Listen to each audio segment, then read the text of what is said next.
الرجيم ببركة بسم الله الرحمن الرحيم وقضى ربك ألا إياه وقضى ربك ألا تعبدوا إلا إياه وبالوالدين إحسانا إلى آخر الآية. وقال النبي صلى الله عليه وسلم الجنة تحت أقدام الأمهات أو كما قال عليه الصلاة والسلام. إن الله وملائكته يصلون على النبي يا أيها الذين آمنوا صلوا عليه وسلموا تسليما. اللهم صل على سيدنا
জামে মসজিদের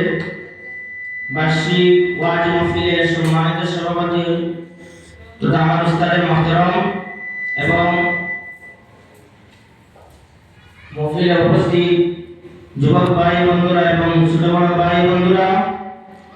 এবং আমার মাইকের আওয়াজ যতদূর পর্যন্ত যাচ্ছে মাইকের আওয়াজ শুননেওয়ালা পর্দার আড়ালের পর্দানিশী মা ও বোনেরা সকলের খিদমতে আমি এক গুনাহগারের সালাম। আসসালামু আলাইকুম ওয়া রাহমাতুল্লাহি ওয়া তাআলা ওয়া বারাকাতুহু। আপনারা যেভাবে সালামের জবাব দিয়েছেন বুঝা যায় আপনারা আমার উপরে বেজা লাগে না। তাই আমি সালাম দিয়ে সালামের জবাব দেব। আসসালামু আলাইকুম ওয়া রাহমাতুল্লাহি ওয়া তাআলা ওয়া বারাকাতুহু। আমি কুরআনুল কারীম থেকে একটা আয়াতে কারিমা তিলাওয়াত করছি। আল্লাহ রাব্বুল আলামিন পাক কালামুল্লাহ শরীফ থেকে একটা আয়াতে কারিমা তিলাওয়াত করছি। আল্লাহ রাব্বুল আলামিনের পাক কালামুল্লাহ শরীফের মধ্যে ফরমান ওয়া ক্বাদা রাব্বুকা আল্লা তা'বুদু। আল্লাহ রাব্বুল আলামিন তুমি আমাদের বানাইছেন একমাত্র আল্লাহ রাব্বুল আলামিনের ইবাদত করার লাগে। দুনিয়ার জমিনের মধ্যে আল্লাহ বানাইছেন। আল্লাহ রাব্বুল আলামিন আমাদের দুনিয়ার জমিনের মধ্যে একমাত্র বানাইছেন আল্লাহ তা'বুদু। আল্লাহ বানাই বানাইছে যারে আমার ইবাদত করার লাগিয়া। এর মধ্যে আয়াত শেষ আয়াতের মধ্যে রয়েছে আমার আল্লাহ রাব্বুল আলামিনের ফরমান আমি তাদের বানাইছি দুনিয়ার জমিনের মধ্যে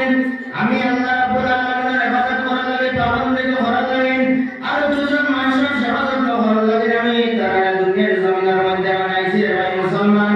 ও ভাই মুসলমান তোমার মনোযোগ বন্ধনে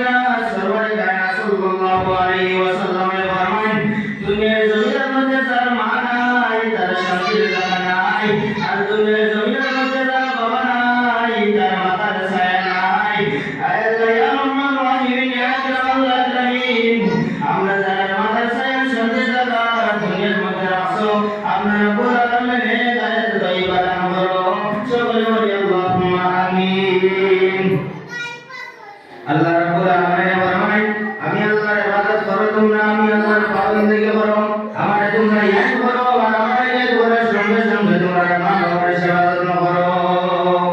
আমার নবী সাল্লাল্লাহু আলাইহি ওয়াসাল্লাম ফরমায় আল জান্নাতু তাহতা আকদামিল উম্মাহাত এই ছেলেরা তোমরা জানিয়ে রাখো তোমার মা বাবার পায়ের নিচে তোমরা জান্নাত এখনই হাদিসটা শোনার মাঝে যদি আমার মা বাবার পায়ের তলে যদি কে পুরা গেলে এটা আমরা পাই মনে বলে মা বাবার পায়ের তলে যারা ঘুমছে এরা নাই মা বাবা তুমি সেবা যত্ন করো মা বাবা তোমার উপরে রাজি হয়ে যাইবা মা বাবা তোমার উপরে খুশি হয়ে যাইবা মায়ের তোমার লাগে দোয়া করবা বাবা তোমার লাগে দোয়া করবা ওয়াল্লাহি আল্লাহর কসম হইয়া হইতে বান্দা দুনিয়ার জমিনের মধ্যে ঘুরলে যদি মানে ঘুরলে গেছে হইতে কিন্তু তোমার মা বাবার দোয়া করার সঙ্গে সঙ্গে কবুল হইতে দেরি নাই আমার নবী মুহাম্মদ আরবি সাল্লাল্লাহু আলাইহি ওয়াসাল্লাম ফরমায় তোমরা মা বাবার খেদমত করো মা বাবার সেবা যত্ন করো মা বাবার দোয়া নাও ওই মুসলমান কবির মনোযোগ আমার মাইকের আওয়াজ যতটুকু পর্যন্ত যাচ্ছে যুবক ভাইয়েরা মা বোনেরা আপনারা দিবা কবির মনোযোগ আমার ভাই মুসলমান একটা ঘটনা আগর জমানার মধ্যে তার বাবা তারে দুই মায়ের সঙ্গে একমাত্র তার মা আর তার মায়ের তারে বড় করছো মায়ের বিট করে কাম করে যে কোনো বাকি তারে বড় করছে আমি মুসলমান আদা সামনে 9 থেকে 10 বছর পরে তার চক্ষুর মধ্যে একটা বেমার হইল যে বেমারের কারণে আল্লাহ রাব্বুল আলামিন এমন একটা বেমার দিয়েছেন যে বেমারের কারণে তার চক্ষুর মধ্যে থেকে রক্ত বাড়িতে শুরু হয়ে গেছে তার মায়ের যদি আমার তার বাবা তো দুনিয়ার জমিনের মধ্যে নাই তার বাবা না থাকার কারণে তার ডক্টরের কাছে নিয়ে গেলাম যাওয়ার পরে ডক্টর বলল মাটা মানে শোনো তুমি তোমার ছেলে যদি চক্ষু তুমি ভালো করতে চাও তার একটা চক্ষু লাগবো আর একটা চক্ষু